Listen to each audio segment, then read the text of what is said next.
자, 여러분 반갑습니다. 김재기입니다. 여러분들이 그 전업으로 공부하는 분들이 아니고 경무에 시달리면서 승진이라는 그 목표를 하나를 가지고 공부 1년 동안 하셨는데 일단은 고생 많으셨습니다. 일단은 고생 많으셨고 올해 가장 그 특징이 뭐냐면은 전 계급으로 실무종합을 하나로 묶었는데 또 그 전에는 계급별로 시험 문제가 달리 나왔습니다. 그래서 경위, 경감 또 밑에 경사, 경장 수준이 이제 그 시험 난이도 수준의 기준으로 이렇게 시험이 출제가 됐는데 전 계급이 경장, 경사, 경위, 경감까지 전 계급이 모두 실무 종합으로 통합이 되는 이런 특징 하나 하고 또 이번 시험부터는 40문제로 전 계급의 시험 문제가 다 같게끔 출제가 됐습니다. 자, 이렇게 되면은 여러분들이 어떻게 대비를 해야 되냐면은 전 계급이 같으면은 위로 올라가는 계급일수록 유리할 거 아니냐 이렇게 얘기를 할 수 있는데 뭐 그렇지는 않습니다. 왜냐하면은 계급 간의 그 경쟁이잖아요, 상대적으로. 자, 이런 것이기 때문에 그렇게 여러분들이 염려할 것은 없다라고 생각이 들고 이번 시험을 이제 시험 본 지 지금 몇 시간 안 됐습니다만은 제가 이제 이번 시험을 딱 접하고 저도 이제 그 시험지를 딱 접해서 제가 시험을 보거든요. 그 이유는 뭐냐면은 제가 느끼는 느낌이나 여러분들이 느끼는 느낌이나 같을 거예요. 저도 이제 수험생 입장으로서 여러분들에게 강의를 하고 설명을 하고 어떤 내용을 모의고사를 만들어 보고 어떤 내용을 핵심 정리를 하고 이렇게 하지만은 여러분들이 시험 본 내용을 실전같이 저도 이렇게 풀어봄으로 인해서 이 부분이 여러분들이 좀 난감했겠구나, 이 부분이 조금 좀 어려웠겠구나, 이런 부분들은 좀 일반적으로 공부하시는 분들에게는 쉬웠겠구나.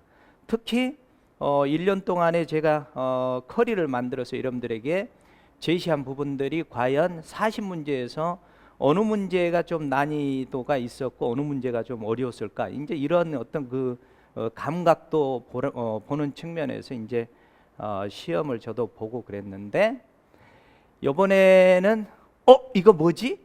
라는 지문이 하나도 없었습니다. 일단은 제 솔직한 느낌으로. 그 다음에 두 번째는 충실히 커리대로만 가면, 이 커리라는 건 뭐 다른 거 없잖아요. 지금 현재 공지에서 나와 있는 그 총론 두 권, 강론 두 권에서 네 권짜리 문제집 있잖아요. 그거 충실히 풀고 핵심 정리 해설 충실히 듣고 효자손하고 모의고사 봤다면은 그 범주를 벗어난 게 한 문제, 지문 하나도 벗어난 게 없었습니다. 그러다 보니까 어떤 느낌이 제가 딱 들었냐면은 이 경감 계급에서는 누가 몰라서가 아니라 누가 아차해서 실수를 한 문제 정도 하면은 이게 이제 당락을 좌우하겠구나, 이런 생각이 제가 직감적으로 들었고 그 다음에 상대적으로 공부 양이 좀 부족했거나 또 좀 막판에 좀 공부를 스피치를 올리신 분들에게는 상대적으로 체감 난이도도 있을 수도 있었겠구나, 이런 생각이 들었고 충분히 1년 동안 좀 그 공부량이 긴 분들은 그냥 항상 눈에 익었던 지문들이구나, 이렇게 생각이 들었을 겁니다. 아마 공부를 충실히 하신 분들은 지금 제 얘기가 공감이 될 거고 벼락치기 하신 분들에게는 제 얘기가 뭐야 이게 어려웠는데 왜 저렇게 얘기를 하지, 이렇게 하실 수도 있습니다. 물론 시험이라는 것은 상대적입니다. 고로 이제 시험 본 지 몇 시간 안 됐습니다만은 제가 아마 지금 가장 오래 승진과 관련돼서 경험을 가장 오래 하고 있을 겁니다. 그래서 20년을 넘게 이제 여러분들과 승진 관련해서 경험을 하다 보니까 매년 돌아가는 사이클이거든요. 근데 시험 바로 보고 난 다음부터 지금 1월이거든요. 1월부터 해서 내년 이제 만 딱 1년 되는 시점까지 지금 총평을 하고 기출문제 해설하는 이유는 이제 요거로 해서 이제 끝나는 분들에게는 아무 의미가 없고 다시 공부하실 분들에게 의미가 있어서 이게 총평을 하고 기출 해설을 하는 것이거든요. 이런 측면에서 공부 방법을 잠시 좀 전해드리고 간단히 이번 시험 총평을 좀 드리도록 하겠습니다. 지금 1월 달이기 때문에 내년을 대비하신 분들은 좀 시간 텀이 있을 때에 지금 이론 강의로 나와 있는 것들 있잖아요. 그러면 출퇴근하실 때에 그냥 안 보셔도 돼요. 그냥 그 음악 들어놓듯이 틀어서 들으시면 참 좋아요. 참 좋고, 그 다음에 이제 여러분들이 그 휴문날이 이제 이렇게 그 소리로만 듣다가 궁금해져요. 그러면 휴문날 여러분들이 저는 강의를 PPT로 하거나 그다음에 1인으로 해서 그 여러분들이 그 교재가 없어도 볼 수 있게끔 강의를 지금 하고 있으니까 당장에 여러분들이 교재가 없어도 그 내용으로만 이렇게 자꾸 보고 듣고 하셔서 그 익숙해지셔야 됩니다. 익숙해지면은 궁금해져요. 야, 이거 내용 어떻게 공부를 할까? 이제 이럴 때 휴문날 같은 날 이렇게 보시면은 되게 그 효과가 있어요. 그래서 거듭 얘기를 드리면은 여러분들 공부는 단계가 있고 순서가 있어요. 단계가 있고 순서가 있는데 될 수 있으면은 첫 단계에서는 이론 배경 지식을 조금 여러분들이 공부를 좀 했으면 좋겠다. 그렇게 한 다음에 이제 요거를 이제 2분의 1로 압축 축소해 놓은 게 이제 여러분들 효자손이라는 것이 있고, 요거를 또 2분의 1로 압축 축소해 놓은 게 이제 마지막 필수 암기 노트에서 이렇게 들어가 있는데, 이제 요 사이들에 이제 모의고사도 있고 이렇게 하는데, 뭐 이 사이에 뭐 기출 문제도 있고 모의고사도 있고 그러는데 이번 시험에서는 100% 이 범위를 벗어나지 않았으니까 여러분들이 좀 체계적으로 좀 시간을 좀 충분히 갖고 공부를 하셨으면 좋겠다라는 생각이 좀 제가 직감적으로 여러분들에게 드는 생각입니다.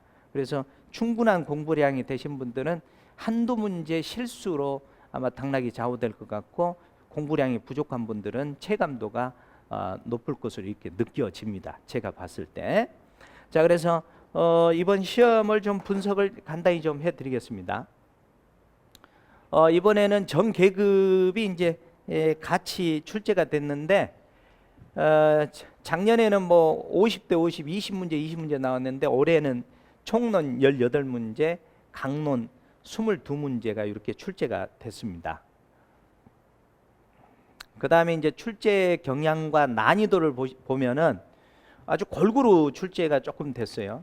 이론 부분이 14문제 정도, 그 다음에 조문도 의외로 출제가 많이 이루어지고, 그 다음에 이제 이번에 이제 그 경찰법이 국가경찰과 자치경찰의 조직 및 운영에 관한 법률로 명칭이 개칭됐잖아요.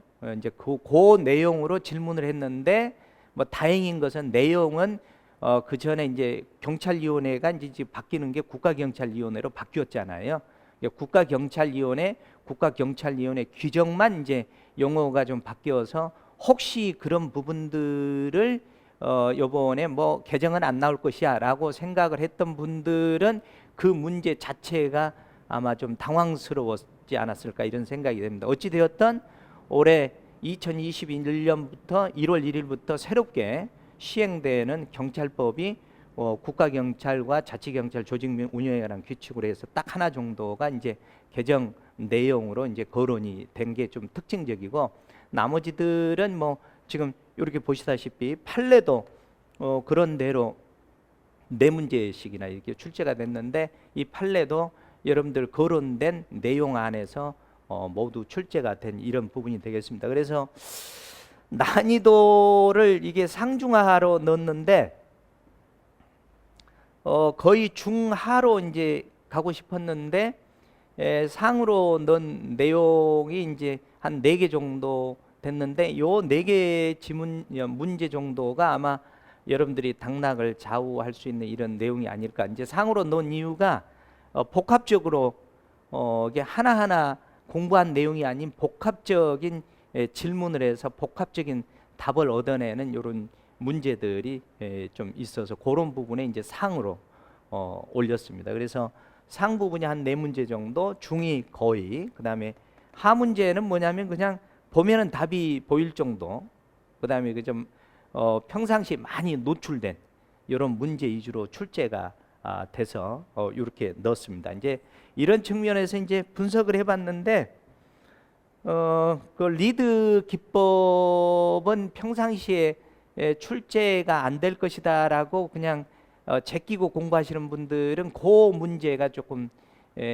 난이도가 있지 않을까 생각이 드는데 천만다행인 것은 제가 모의고사에서 이 문제가 이렇게 출제될 것 같아서 모의고사라도 만들어서 넣어놨는데 그런 유형의 문제가 출제가 돼서 제 나름대로는 제 몫을 그런 대로 조금 했겠구나 라는 제 만족감도 조금 느끼고 보람도 좀 느끼고 했습니다. 어찌 되었던 40문제를 보고 여러분들 1년 동안 제가 작년 1년 동안 우리 공제 4과목 그 다음에 핵심 정리 이론 강의 그 다음에 효자손과 강의 그 다음에 핵심 암기 노트 그 다음에 모의고사까지 해서 이렇게 여러분들과 1년 동안 거리로 여러분들과 어떻게 보면은 생사고락을 같이 한 거잖아요. 이렇게 했는데 여러분들 정말 수없이 질문들이 많이 들어옵니다. 저에게 매일같이 질문이 들어오거든요. 그러니까 그런 질문들을 참고하고 또 여러분들의 고통을 피드백을 받아서 여러분들 고통을 최소화해주고 여러분들이 전업으로 공부하는 분들이 아니기 때문에 이제 예를 들면 요즘 같으면은 내년 이제 시험에서는 아마 개정법령이 기존에 공부한 분들은 개정법령에 따르는 새로운 공부 패턴이 하나 이슈가 되지 않을까 싶습니다. 왜냐하면은 이제 성진도 지금 총론 같은 부분들은 기존에는 경찰법 틀에 있을 때는 국가경찰 그러면은 뭐 구별이 되지 않고 공부가 됐지만은 지금은 국자법, 일명 이제 국가경찰과 자치경찰의 조직 및 운영에 관한 법률을 이제 국자법으로 저는 이제 약칭을 해서 말씀을 드리는데 이제는 국가경찰 사무, 그다음에 자치경찰 사무, 수사에 관한 사무 해가지고 이제 여러분들 보시면 알겠지만 그 지방청이나 경찰서에서 근무하시는 분들 알겠지만은 공공안전부장, 그 다음에 자치경찰부장, 그 다음에 수사부장, 뭐 이렇게 해서 세 부류로 이렇게 한 가족의 세 지붕, 그러니까 한 가족의 한 지붕에 세 가족 이렇게 해야 되겠네요. 이렇게 해서 이제 틀이 좀 많이 바뀌기 때문에 공부 틀도 이런 형태로 바꾸어서 공부를 해야 되는 이런 이슈가 있기 때문에 물론 이제 이런 것은 이제 여러분들이 하는 게 아니고 제가 또 이 틀에 맞게끔 올해 또 열심히 저도 연구하고 열심히 강의를 여러분들 드릴 테니 여러분들이 제가 하는 이 부분들 그냥 밀리지 말고 쭉쭉 따라오면 어느 순간 또 시험날 다가와서 여러분들이 시험에서 좋은 성과를 얻으면 좋지 않을까 이런 생각이 됩니다. 이제 제가 기출을 쭉 해설을 해드리면서 또 필요한 얘기를 해드리겠습니다. 모쪼록 여러분들 1년 동안 근무하시느라 또 가정이 있는 분들은 가정 챙기느라 또 사회생활 하려 공부하려 고생들 많았습니다. 좋은 성과 있기를 바랍니다. 감사합니다.